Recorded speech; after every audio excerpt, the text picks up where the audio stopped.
प्यारे साथियों, आज मैं आप लोग को विद्युत रासायनिक एवं रासायनिक प्रभाव के बारे में जानकारी देने जा रहा हूँ। तो चलिए बिना रुके स्टार्ट करता हूँ।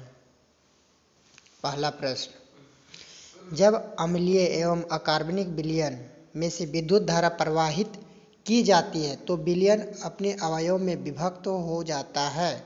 क्या कहलाता है? रासायनिक प्रभाव।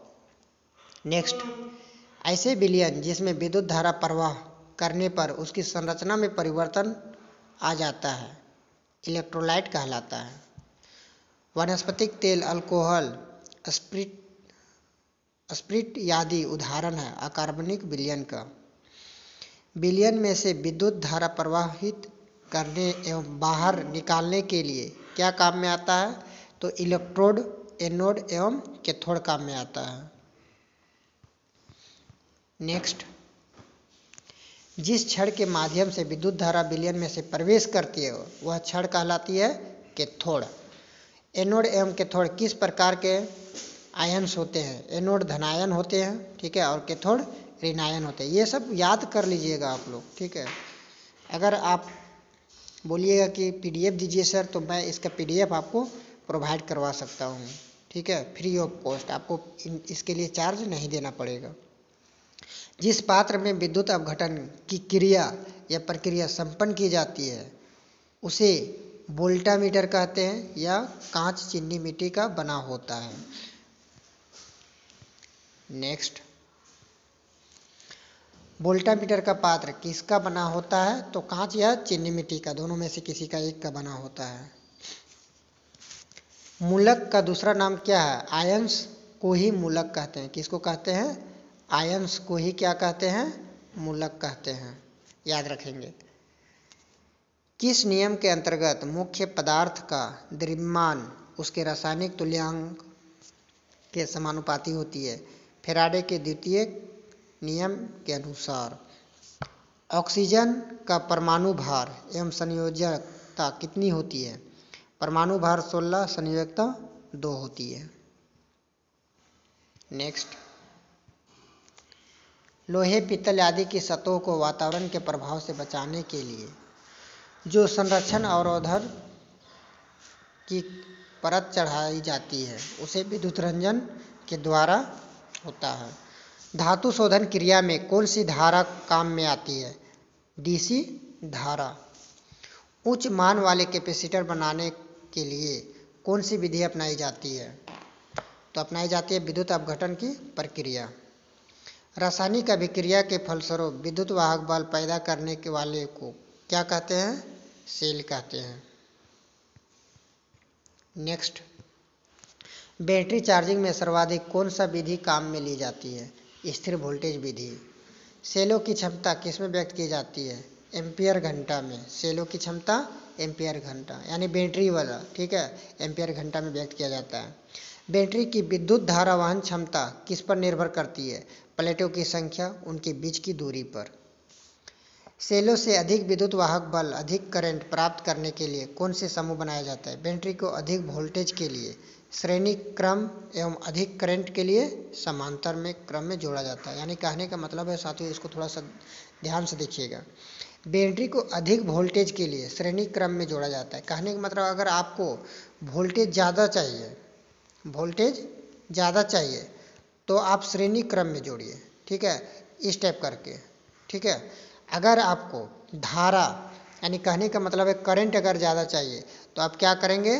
समांतर क्रम में जोड़ेंगे, ठीक है। किस क्रम में जोड़ेंगे?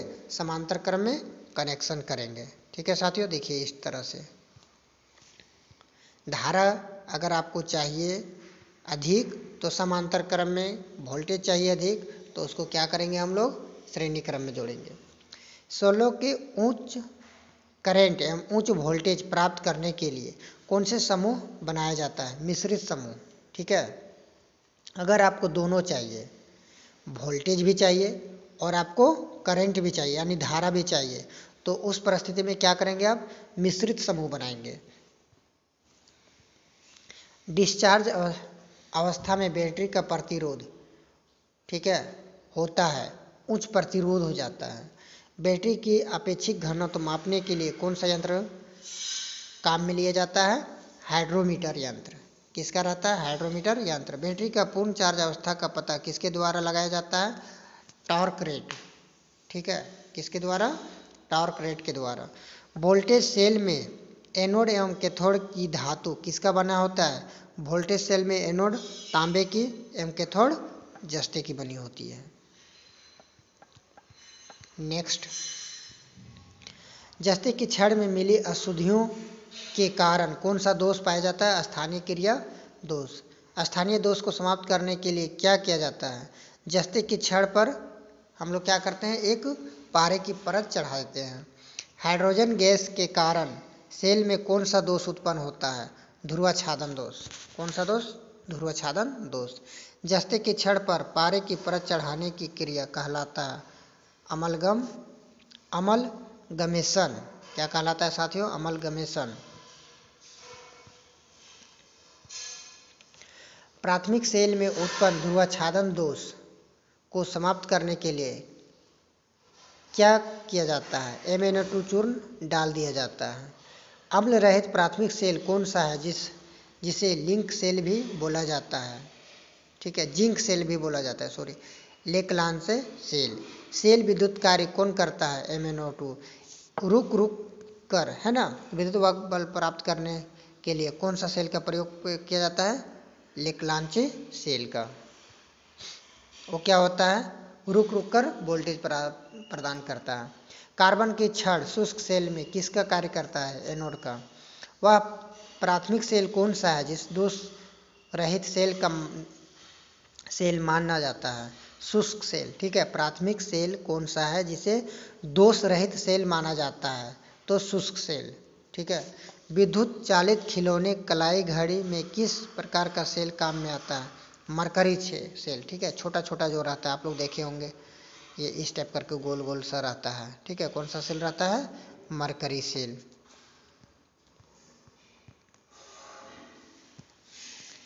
सीसा संचायक सेल में धन प्लेट की संख्या, है ना, श्रेणी प्लेट की संख्या से एक अधिक रखा जाता है। याद रखेंगे साथियों। ठीक है, सीसा संचायक सेल में धन प्लेट की संख्या ऋण प्लेट की संख्या की होती है, एक कम होती है। ठीक है, एक कम होती है, सॉरी मैं अधिक बोल दिया था, कम होती है। द्वितीय सेल में होने वाले प्रमुख दोष को समझाया जाता है ना, sedimentation, corrosion, buckling, sulphation. Cell की अशुद्धियों के दोष के कारण को क्या कहते हैं एवं निवारण बताइए। तो उसको जो कहते हैं उसको कहते हैं सेडिमेंटेशन दोष। निवारण, इस दोष को दूर करने के लिए आसुत जल डाला जाता है।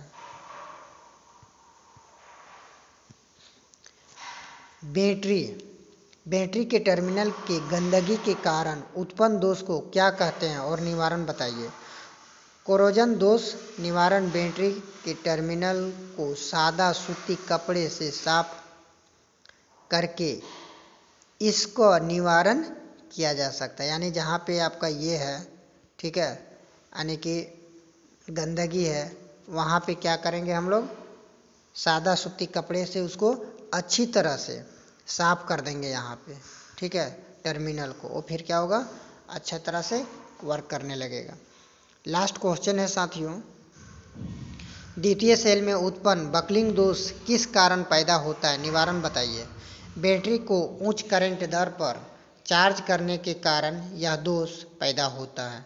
निवारण, बैटरी को निर्धारित मान पर चार्ज करना चाहिए।